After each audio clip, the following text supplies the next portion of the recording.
Are you a lover or a fighter? Well, if you're a lover, come closer.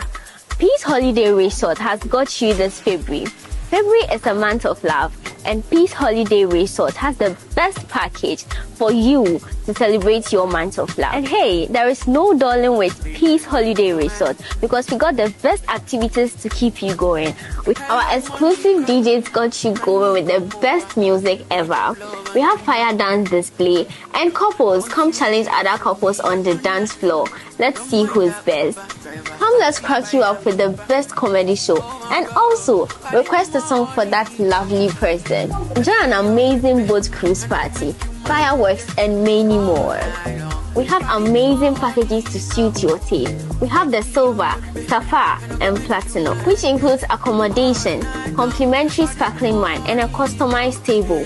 Lunch buffet with continental and local dishes, and many more. Don't dull, come, let's have fun. So going to pig farming, is pig farming profitable? Yes, it is. It's profitable. As any business that you do well, it's profitable. It's profitable. Why I say it's profitable, because if you look at the analytics, right, globally, pork is the most consumed meat, followed by chicken. Normally, people think chicken is the most consumed. No. I think chicken is the most consumed, maybe in Ghana.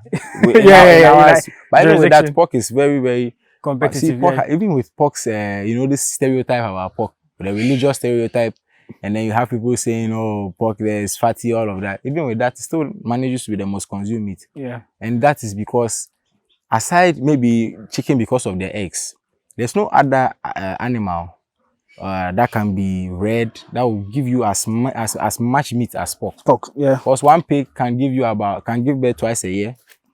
They can give you, one of them just gave us 8. That's the first time giving birth. Nice. So later, within the next coming years, within the next 6 months, she'll give birth again. And if she gives birth to another 8, and now she has given us 16 within one calendar year. Yeah.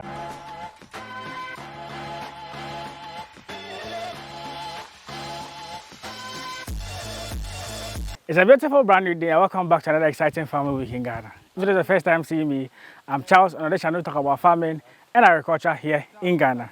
Today I bring to you an inspiring story of a young individual who, after doing his first degree, going outside to do his master's, decided to come back into Ghana to start his own farm. He's into pig farming. As you can see the structure right behind me. He's into catfish farming and tilapia farming. He has like a 200 capacity pig farm here that he farms here in Ghana.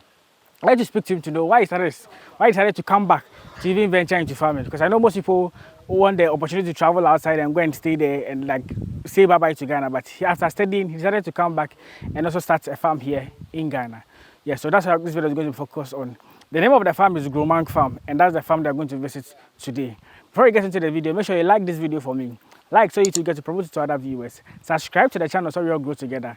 The goal is to reach 100,000 subscribers before the year end. So please, if you watch this video, you know you have not subscribed, you're a new viewer in here, please find some time to subscribe to the channel and hit the post notification bell to get updated any other time I upload a new video, and share. There are people out there who need some of these inspiring stories to start their own farm here in Ghana. So share to people who can watch and be inspired. Without much ado, let's get right into the video. Okay, so I'm here with Kojo.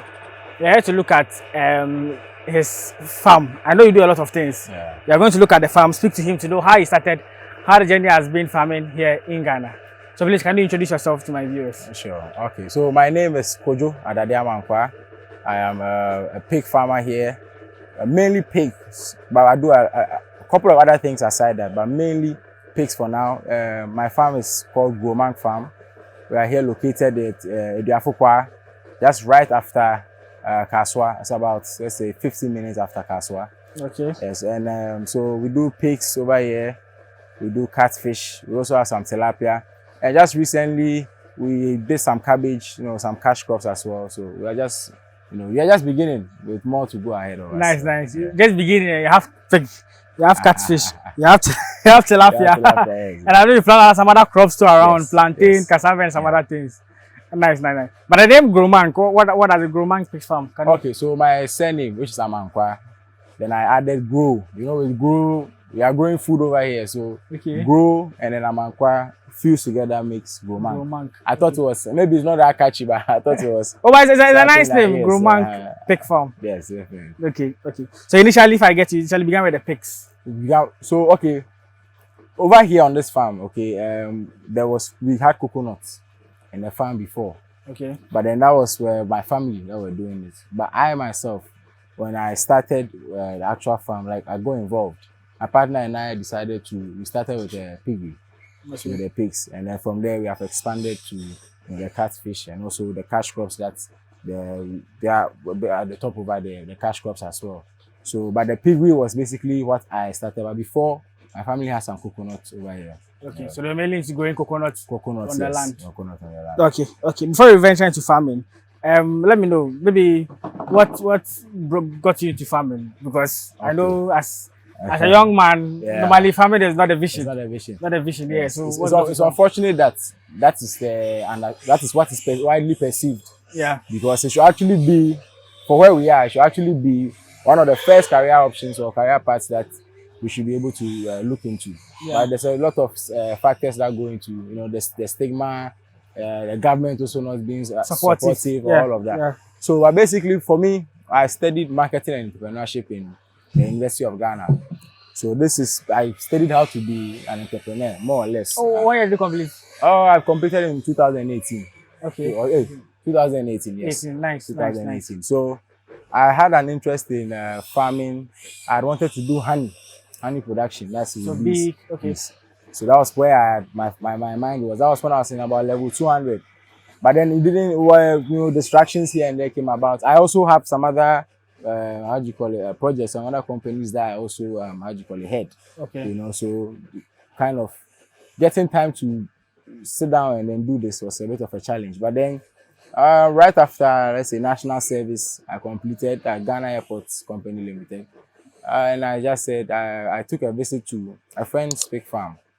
And then, once I was there, I was quite inspired by what he was doing. What year was that? This was about 2020, right before COVID. Okay. Or right before COVID. So I took the inspiration. I went there, I was quite happy. And aside the financial aspect, it makes you quite productive. You are able to, be innovative as well. So I took the cue from that visit I went to on his farm. And I said, look, I'm going to have to try to be able to establish one on my own. So in the beginning, funds were a bit of an issue because I wanted to enter into it from a level where, for the foreseeable future, I can say this is the work I'm doing. Yeah. So I put up a structure. This structure you see behind us. So the plan was to go into it full time initially? Yes, full time. It's still that's the plan. Okay. But it's just a tip of an iceberg of what we are going to be able to do with what we have. Okay. So my partner, that's my fiancée. Okay. We came together and then we, put funds together towards this structure over here. Sure. We got a couple of animals. We started with 1 male and then 7 female. Hey. Yes. What was the rationale behind that though? Oh, because the 7 females, they can give birth to a lot, but we just need 1 male to do all the job. That's biology. even in human beings, it's the same thing, Okay. So that was the rationale that we can be able to start from a good point. So I had some savings from the work I've been doing. We had some savings. We pulled it together, put here. Had some good support from family as well. Okay. They saw some saw the vision and then supported us, and then we pushed, and then we've been able to establish it. And basically that's how I've been in. And I haven't regretted at all. It's been challenging. Yes, you have the ups and downs, but I haven't regretted it. Yes. We look at the challenges. We look at the challenges. But that's nice. I like how the story has been couched so far. Yeah. So initially 7 pigs, just like that. Yes. 1 male, 6 females, right? 6 female. Yes, 1 male, 6 female. 1 male, 6 female. Okay. Yes. Okay. And with the land, is it that the family land that you guys did, or you had to acquire different land? We had to acquire. So initially, initially they were not going to allow us to build a structure on it because we just gave it they leased it for farming, crop farming purposes. Okay. But then, so we seeking to do this one, we had to, add a little bit more extra. So that came from us so that we can be able to get a permit to be able to Put up the construct. structure. So, but the family has some land, but then we had to acquire some more, this side of it for farming, for pig farming purposes. Okay. But also, did your masters outside, right? Yes, I did my master's. But let me ask this question because normally people the roots now is people want to get opportunity to get a school outside and that's it. Bye bye to Ghana. Yeah. So why is it that you had to do masters outside and decided to come back again to come and do the farm? Okay. Did you do the schooling before starting the farm or it was after? Okay, so the course I did actually, I didn't actually study inside in the UK. Okay. I did it from here, but then the graduation was there. Okay. But then I've always had opportunities to go abroad, all of that. So if I wanted to, I could have equally stayed. How I see it is that, I don't blame people that, take that route. Because right now, if we are being honest with ourselves, it's a bit difficult for young people to see the foreseeable future, the career path. Yeah. There's a lot of people that go to school, whatever you study, you come out, so you don't find a field. You don't. What supposed study is not what they're even doing. Exactly.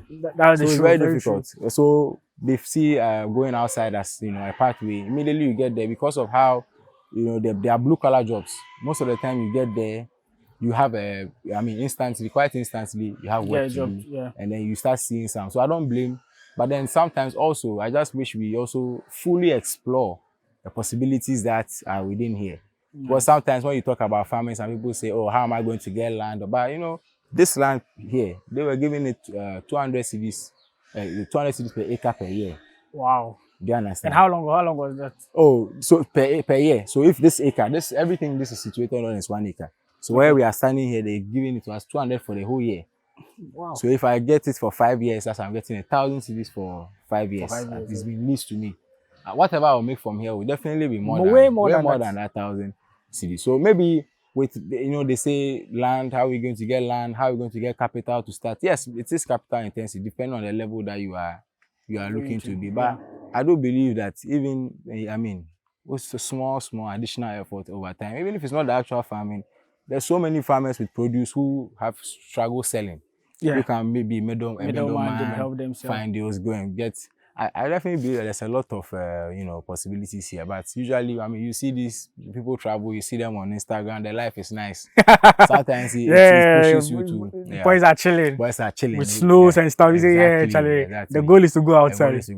But trust me, if you go ask them, even the people who have been staying outside for years, how many of them, honestly, can you say you look at their lives? It's such a huge leap from what we have over here. So you see, it's all about watering the grass on your side. Because there's no greener pasture like that. And right now, looking at the political, financial climate of the whole world, everyone is struggling. Everyone is struggling, one way or the other. Everyone is struggling. We just have to make do with what we have. Nice.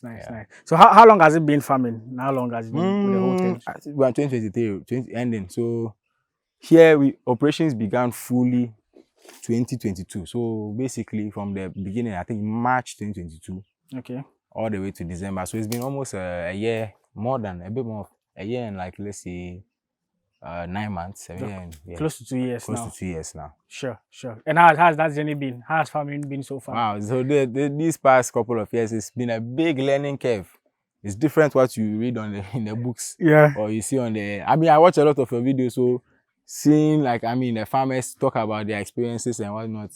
But you being on the ground, it's also different. Then it's different. You use that experience to help, but then we face so many issues. You have an issue of, mortality. You have issues of theft. You have so many that you have to deal with. If maybe you are not mentally strong and solid-willed, you might stop. Sure. But then perseverance trumps all. Nice. Speaking of the challenges that you've mentioned, let's just zoom into the challenges. Since starting for close to 2 years now, what has been some of the major challenges you faced here on the farm? Okay, so major challenges we faced. Since the beginning, wow, let's see.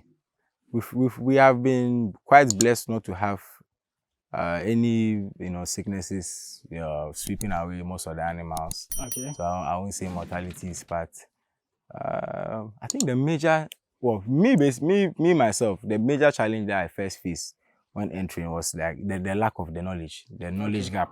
Yeah. You know, what I thought I knew that was going to be enough to Start. implement it. No. I had to learn everything fresh. I'm still learning. Sure. I had to learn anything fresh on the job. That's a big challenge. And also, immediately I entered the business, the feed prices Shut up. skyrocketed because of the dollar.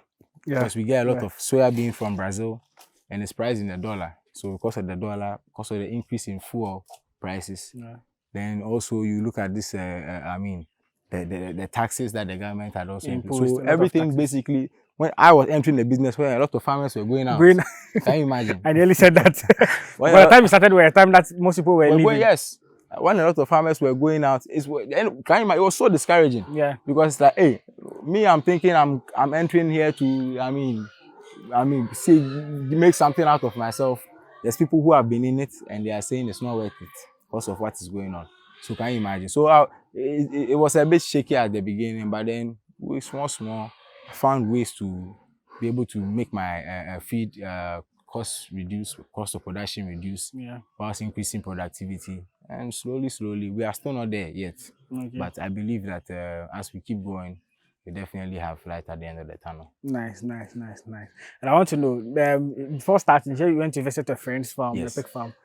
Initially, so normally if you go to someone's farm and you see what the person is doing, the person takes you through the process and tries to explain things to you. There's excitement that comes with a job that you want to start. Since starting, has that excitement changed? What's the perception before starting, and as you're in the business, how has it been like? I'm still very excited every morning to come to the farm. When I'm supposed to come, I'm very excited to come. I won't lie to you, because when, like I said, it gives you, it's changed my perspective of a lot of things. It has made me. This job, it's made me more financially, how do you call it? I won't say financially wiser, but it's made me more prudent financially, because everything now, if I'm going to buy something, I say, hey, this can buy a bag of maize. You can buy a bag of maize, you can buy this, so it makes you financially more prudent. And even when you come, the innovation, because we are kind of working with nature more or less. Yeah. So you realize that nothing is waste at all when it comes to nature. Look, it's a whole cycle. You see this manure heap that we have at the back, that's from the pig's dung. Yeah. When we leave it here, it turns into manure over time. We send it right back to the crops. Then the cycle repeats. The crops will be now ingested by either human beings or by the so nothing is waste at all. Yeah. We use everything. So it's made me a bit more innovative. And I'm now able to think, if I put a barrier on my ability to, think. Now, it's not like that. I'm thinking, how do we move forward? How do we innovate? How do we go forward? Yeah. So the excitement is still there. Nice. The excitement is still there. And I pray it doesn't go away. I was a person. As you are into it, you develop new ways, new strategies, and new excitement that comes with the job. So going into pig farming, is pig farming profitable? Yes, it is. It's profitable. It's any business that you do well, it's profitable. It's profitable. Why I say it's profitable, because if you look at the analytics, right, globally, pork is the most consumed meat, followed by chicken. Normally, people think chicken is the most consumed. No. I think chicken is the most consumed, maybe in Ghana. But anyway, that pork is very, very competitive. See, pork, even with porks, this stereotype about pork, the religious stereotype, and then you have people saying, "Oh, pork there is fatty," all of that. Even with that, it still manages to be the most consumed meat. Yeah, and that is because, aside maybe chicken because of the eggs, there's no other animal that can be reared that will give you as much meat as pork. Yeah. Because one pig can give birth twice a year. They can give you, one of them just gave us 8. That's the first time giving birth. Nice. So later within the next coming years, within the next 6 months, she'll give birth again. And if she gives birth to another 8, then she has given us 16 within one calendar year. Yeah. So if you look at just common sense, you see that, look, as opposed to maybe going for bush meat that you have to hunt and all that. No, this animal is one that it produces a lot of meat. It is very sustainable for human beings to consume. So it's very good in that perspective. So if you are looking to make an investment into pig farming, you're looking at how profitable it is. So you start from the fact that it's the most consumed meat in the world. It is a very sustainable meat for everybody to consume. Yeah. And number 3, they are very prolific converters of food into meat. What that means is that they don't eat, people say that, yes, more technically they eat everything. Well, they can eat everything, but you don't just feed them everything because you are a professional farmer. You are looking at getting the maximum weight within the shortest possible time and producing quality meat as well. So there's formulas. We'll go to the look at that. There's a formula you have to follow to make sure that you have a good feed for your pigs. With all of this, you get all this size right with your market research and your production. Then now you enter into market yourself very well. Connect to buyers. You can go to these the cold stores. You can go to abattoirs. You can go to companies that produce meat. Sausages. You find their number on their label. Call them. Tell them that you have this available. If you have WhatsApp, you want to send them videos. Let them see. Or if you have a social media, this is my social media. You can check. I have this meat. Call them. Negotiate a good price. They will come and they'll even if you don't make so much huge profit within that period, you make your money back and then more to continue. And I mean, with the way these pigs they multiply, you are just going like this. So it's quite profitable. Nice. I want to ask you if there's market for pigs, but I like the way I laugh. Yeah, so there's big market for pork. Okay. It's one of the ones that you don't, as in Ghana here, number one, I would say, from what I've seen, chicken. Because of the eggs. Ghanaians, we like eggs. Yeah. Wachi, we have with eggs. We have this eggs. Exactly. Yes. And the chicken too is so class for chicken for Ghana. But the second one, maybe even the first, because some people I know that only eat pork. Like they are crazy about pork. I mean, you go to these pork joints at night, fried yam and pork. Stuff there. It finishes. There's one that is around this junction here. You go there, within 2-3 hours, the woman's stock is finished for the day, and she has to restock for the next day. So the market it is there. People, Ghanaians, they love pork, regardless of even you see some Muslims even eat pork. It's in pork, yes. Ghanaians love pork, so there's market. Nice. And started, how much capital would you say started? I know when it comes to pig farming, it's quite capital intensive. How much did you say you started with the business, with the structure? With the, at least you've spoken about the leasing of the land for the year, but with the structure and what went into it, getting the pigs and all, how much capital would you say you began with? Okay, so that's why I said it depends on the level you want to enter from. Okay. So if it is from where we entered from, like I said, I wanted to take this as a full-time, a job full, not just like maybe side hustle that you come, because the plan is to expand quite a bit. Exactly. So we wanted to save. Looking at when we were buying these materials, I was looking at today was the time where today cement is 50. You sleep the next day, you wake up and cement was 80. Remember those times? Yeah. So hyperinflation. So it was like, hey, today you have money, you don't know what it might be worth tomorrow. Yeah. So we just went all in. Okay, so you bought all the materials. We got the materials, but so this structure we put it up slowly. We were able to, because of like the funds that we didn't have all at once. This structure, I think within like a year, we were able to finish them up. So from the structure, if you want something like this one is a 200 capacity pig pen. Nice. But if you can even start with 50 capacity. Yeah. Honestly, you can start with something that is 50 capacity. Takes you anywhere from maybe from now 25 to 30,000 for just the structure alone. For the 200 capacity, right? For the 200 capacity, I think after this, the building is maybe about that time was about 50,000. Okay. Everything that we spent. Yeah. Then the borehole, drilling of the borehole brought it to about 60. Then I think so thereabouts. That was basically it. Okay. Around that 60. Okay. So by now you might get this same thing for about maybe 100 plus. Maybe more. Maybe more because of where we are at. So if you want to, but there's different structures. You might not just be the concrete one. It might be a wooden one that you can start with. Might be a concrete one, but without this how do you call them? The windows, these nets. The nets it can be just an open structure. The blocks a bit lower. It's the only thing that you can use to kickstart. You can use that to kickstart your Okay. Very soon we are even going to do an open one. We fence this plantain farm here. Then we leave them. That's organic, They go and then they find food. We put feed at different intervals for them. Okay. But then also they go and then, because they like the pasture as well. Okay. Like how cows do. So it will be like free range, but this has to be confined. Confined, yes. Okay. Confined, yes. So very soon, that's when we'll also restart. That would be a bad idea, and there'll be a lot to it can accommodate a lot of numbers. This one can accommodate as many as per year. Sure. So we're 200 capacity. How many pigs do you guys have at the moment? Right now, okay, this year I think we sold off about 40 plus 50, for about 60. Wow. 60, I think maybe 62. We actually sold 62 pigs this year. Okay. And right now we have one just gave birth to 8, so that's 3. We have about 82 pigs in a pen. So, wow. So yeah, they multiply, like I said, because of where we started from. Sure. The mothers too, God willing, they're quite prolific, so they multiply. They give birth to a lot of. There's even a couple pregnant now. Okay.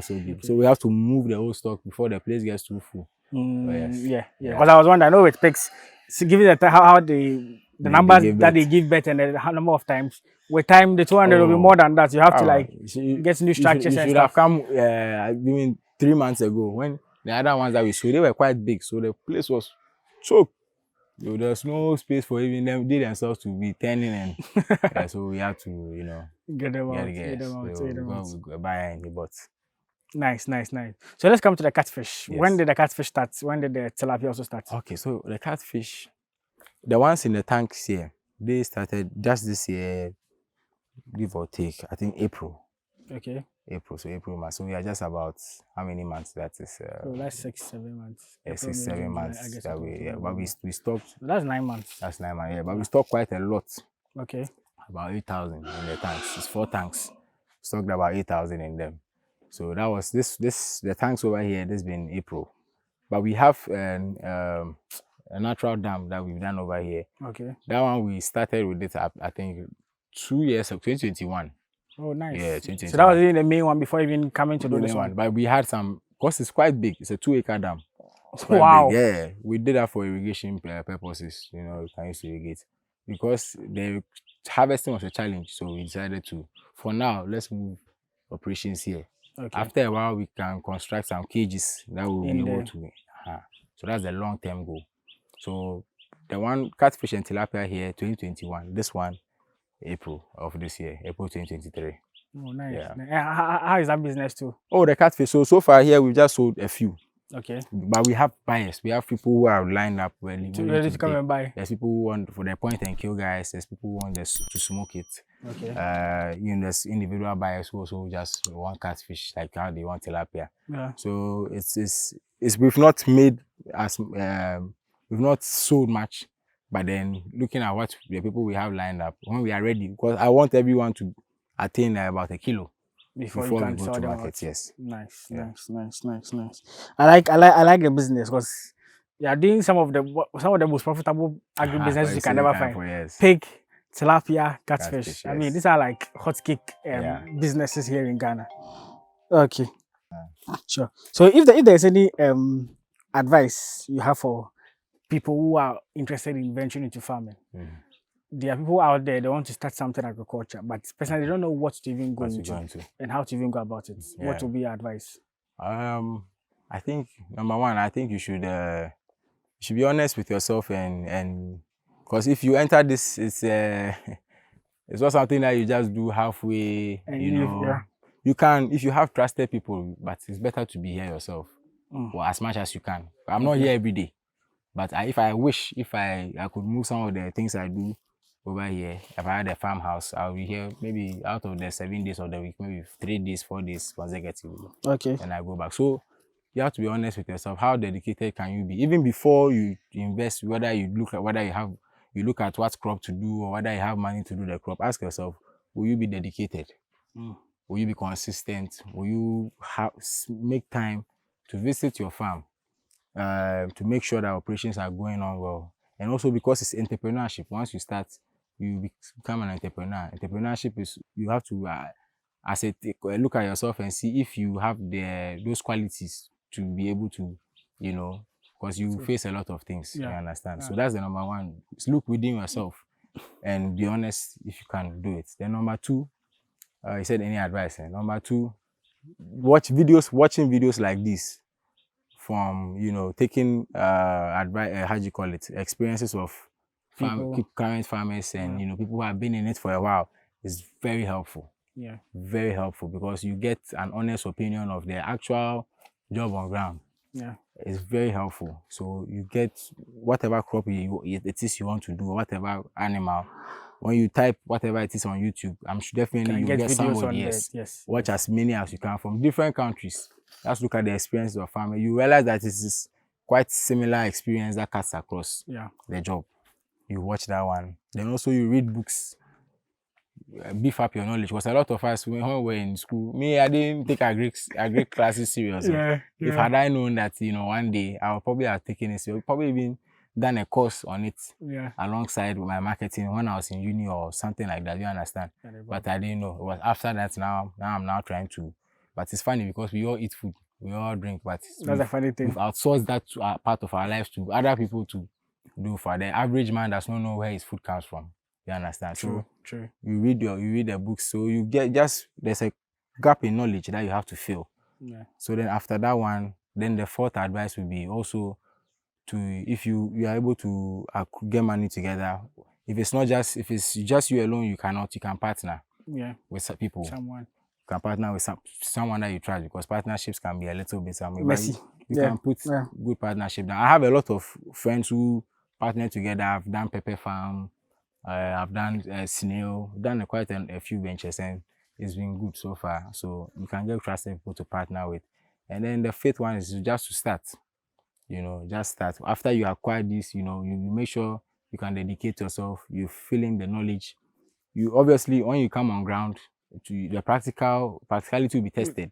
But at least it's better to know that I am walking into this than to get there and find out that this is what I walked into. Do you understand what I'm saying? So.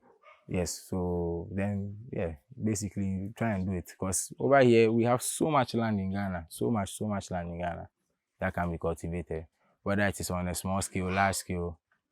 There's so much land here. Okay. And if there's 3 crops or 3 types of farming that you recommend to other people to start with, what would that be? I know you do these 3, but maybe as you are looking other ones that you feel like with time or with much investment you would like to venture into, or you see the potential in them. Okay, so me, I want to do poultry. Okay. Like after I'm with this one, we'll do poultry. Okay. Also snail farming is quite also, because Ghanaians we love seafood. Ghanaians eat a lot of seafood though. See, you'll be surprised. Most people don't like snails. Like in other countries, they see we eating snails as like, what are we doing? What are we doing exactly? I've done videos on snail farming, and in the comment section, you see people from Kenya and East African countries like, people eat this thing. They don't know. It's like Nigerians also love snails. Yes. Pomo, they love. So snail too is another. If you look at where we are, snail farm is also good. Poultry is good. Then the cash crops, cabbage. Look at the typical Ghanaian salad. When we are eating our jollof, just look at the food that we eat. Just look at that one and then reverse it. Go back to the production. So if you look at the typical Ghanaian jollof, you see the Ghana salad. You have your cabbage, you have your onions, you have your, these things that they put. So you can pick one of those crops, go into production.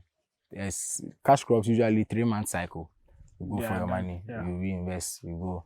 So from that perspective, so poultry, snail, and also cash crops like cabbage.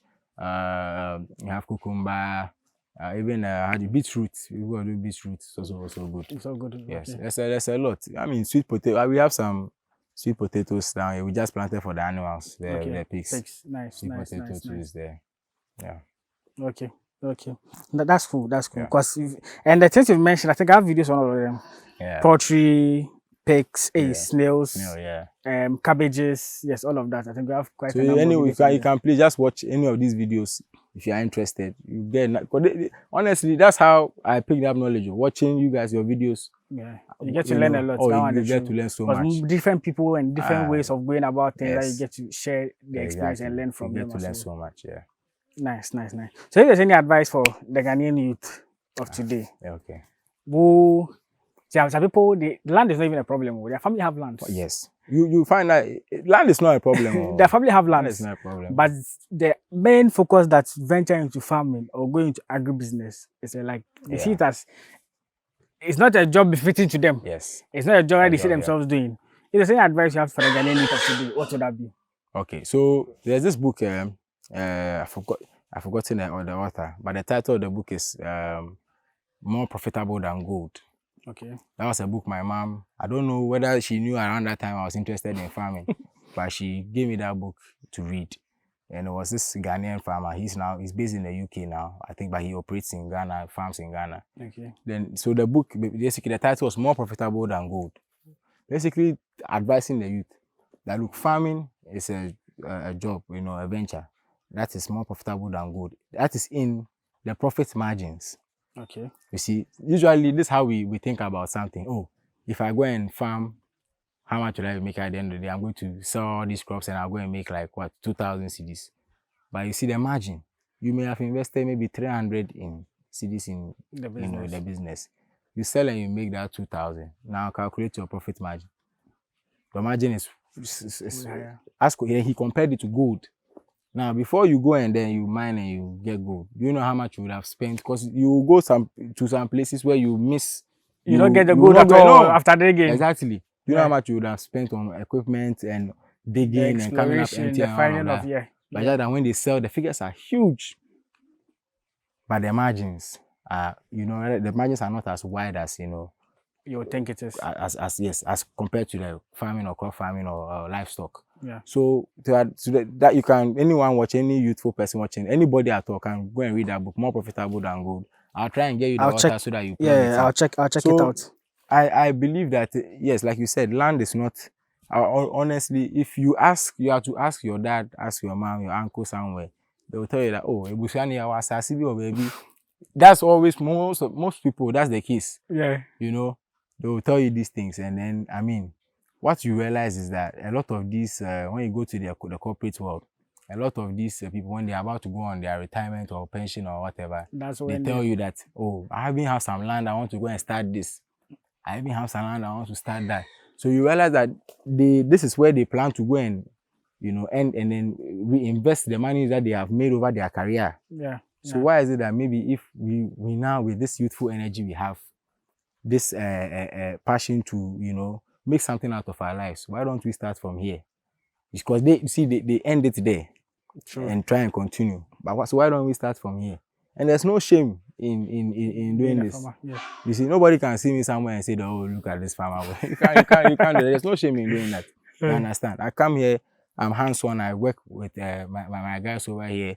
I don't just do master, hey, we go and do this. No. Yeah, I think we coming around, I go see you with the feed, exactly. help with the work and all of that. You have to be involved, because you yourself, you are how do you call it? You are labor. You yourself, yes, because I pay myself at the end of the month. So I'm labor, so I have to also work.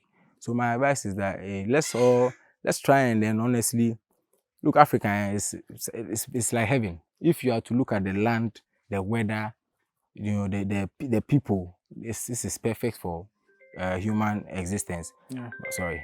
But what happens is that because of, politically our leaders, and then we've been taken advantage of so much by the Europeans as well.